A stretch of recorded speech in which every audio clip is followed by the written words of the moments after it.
Welcome to another edition of the Boscov's Berks Jazz Fest Spotlight. And this afternoon, Gerald Veasley, none other than the world-renowned contemporary jazz bassist, Gerald Veasley. Hi. Hey, Joe. I'm excited. I'm excited. Yeah. I love being around you. You're contagious. Your enthusiasm. I love it. I love it. Well, you know, you and I have talked several times over the years, but it's been a while. Yep. So I'm glad to reconnect. The last time I talked to you, you had just released, I don't know which number of CD, but I remember the song about putting on your Sunday best to go to church. Right. Do you remember that? Of course. Of course you do. It's your song. That's real close. Put on your Sunday clothes. Okay. And yeah, thanks for remembering that. That was fun because it was one of those songs that kind of came together quickly. You know, sometimes when I've recorded 9 CDs, and sometimes the songs you labor over the most don't work, and the ones that just kind of what's the word? They kind of come out of nowhere, out of your imagination, they don't take effort to record. They turn out the best, and that was one of those. It was meant to be that. It was meant to be. And you know, the other thing about that song, it came out of my experience of growing up in a household where there was blues and soul and gospel music. I think I told you my uncle Ira Tucker was lead singer of the legendary group, the Dixie Hummingbirds. That's right. That's right. And so they were one of the early gospel quartet groups. And they had a very unique sound. So what I was trying to do in that recording, Put on Your Sunday Clothes, was imitate the sound of those voices that I heard growing up. Yeah. That's a really natural, spiritual, kind of organic grassroots sound. And maybe that's what captured me. It was like, it speaks to you. It's like, yeah, maybe right so. There. Put them on.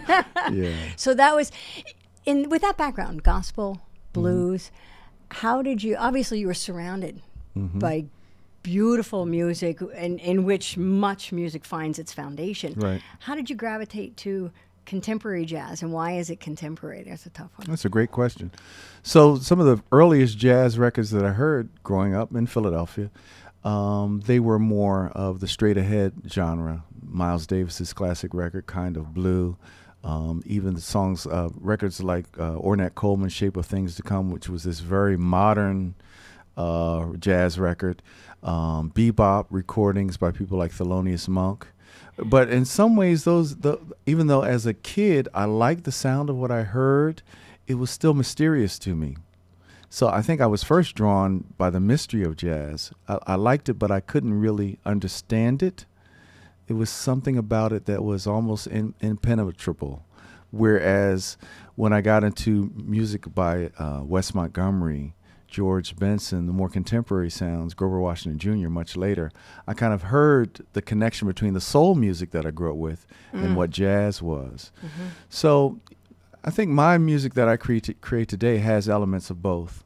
Hopefully it has some mystery, hopefully it has emotion, and has some of those soulful elements too, which makes it, you know, for the person who loves jazz, but also for the person who's new to the art form. And there are a lot who are new, and I think Boscov's Berks Jazz Fest does a fantastic job introducing people to the genre and helps keep it alive. I have to ask you, and I might have asked before, but you growing up in that musical atmosphere, you could just play, or did you always study? Well, no, the requirement when I got my instrument was I had to study. Oh, okay. Yeah, my father didn't want to waste money on an instrument without me taking it serious. Him. Yeah. Good for him. He said, one thing, if we're going to do this, we're going to do it right. You're going to take lessons. So I would, you know, every Saturday go down and take lessons at the local music store with a guitar player. Actually, they didn't have a bass teacher. His name was Al Martin. He was a fabulous guitar player. I would sit outside the room listening to the other students before I would play and hear these wonderful guitar players. So I play the 6-string bass, which is increasingly more and more a popular instrument. Typically the bass was always a 4-string instrument. But I gravitated toward this instrument that I play because of loving that guitar and hearing the guitar and growing up and seeing guitar players on television. But my personal voice is a deeper sound, my musical voice. So it's sort of a blend of those things. But yeah, getting back to what your real question was about the training, I had to really take it seriously. And I went and I took classical guitar lessons later on. I studied some jazz piano, but I never intended to study to become a musician, a professional musician. What was your intent? Well, so I went to the University of Pennsylvania, where I went there as a political science major with the idea that Poli-sci. I thought, I'd be, a diplomat. Yeah, something, or, Perry Mason. Yeah, okay. And I would go down to the Court of Common Pleas and watch court cases, and I was on this track. And my dad died in my junior year, and I went into this this very sad period, obviously. And the only thing that brought me out of it, and the only thing that meant anything, was the music. And I understood, as I got some healing, that what music really meant. In listening to music and playing music, in practicing, and just my relationship with my instrument, I understood what music really is. You're begging the question, Gerald. So what would you say it means? Well, I think music is something that is so powerful in terms of being a healing force. A few years ago, I had the good fortune of going to Africa with some friends of mine as part of a mission group. It's called Covenant Mercies, and they work with children in Africa who have been orphaned through AIDS in Zambia, Ethiopia, and Uganda. And a friend of mine who was a member of this particular church invited me to do some fundraisers. And one day she said, wouldn't it be fun if we actually went to Africa and met some of these children and see some of the work that's being done? And another part of this was that another member of the ensemble, John Blake, who's a violinist who was actually part of the very first Boscov's Berks Jazz Fest. Unfortunately, he passed away last summer. But he was a part of this group too, and he was doing a lot of research on the spirituals. And tracing the roots of the spirituals back to Africa.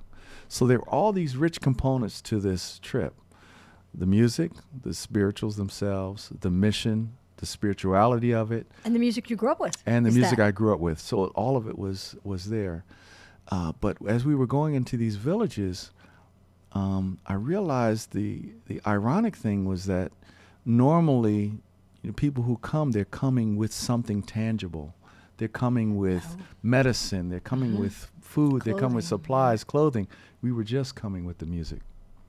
But listen, you just said just. I didn't mean to minimize it. Yeah. What I'm trying to say is that we were coming with something that's not tangible, but something that has a healing power and something that people could connect with, right? Even if it wasn't music that they directly grew up with, they understood. And sometimes we could communicate through the music where we couldn't communicate verbally with each other. And it's something they're going to have forever. And it's something the food goes away. Whatever you bring, it has a finite life. That's right. Music goes forever. And the other thing that I began to understand about the music that I grew up with, which is heavily connected with the church and the spirituals, is that the music itself doesn't necessarily solve a problem, but sometimes it will quiet you, quiet your mind, quiet your soul long enough for you to be able to cope and to deal with it and wait till deliverance really comes in the form that is really, really powerful and permanent.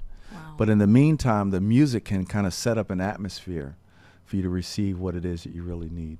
So I'm conscious of that even when I'm playing a contemporary jazz performance, that it's not just music, but that when I step out in the audience, there are people who assemble there who have all sorts of things going on that I may not know specifically, but I'll know generally that there are people sitting there who are going through divorce or an illness or cancer or losing a loved one. And for an hour or hour and a half, they want that music to do something to enhance their lives so that they can deal with the rest of life. Perhaps it lets them sit that backpack down for an hour and a half. That's a great way to say and it. soak that up. Yeah. It'll be there for them to pick up, but maybe it's a little bit later Yeah. after the music. I like to think so, yeah. That is beautiful. That is what music is. With your being this busy and this committed and dedicated to everything that you're doing, I mean, you at times have hosted your own radio show on a variety of formats. You still teach at the University of the Arts. You travel, you write, you produce and compose.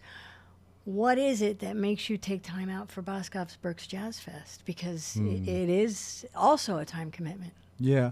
Well, I love the Jazz Fest because of just the people who are here, both the musicians who come in once a year, but a lot of the folks who have become friends through the year, like yourself, and people that I get to see. I mean, there's a real connection there that kind of, it's affirming and helps fuel the other things.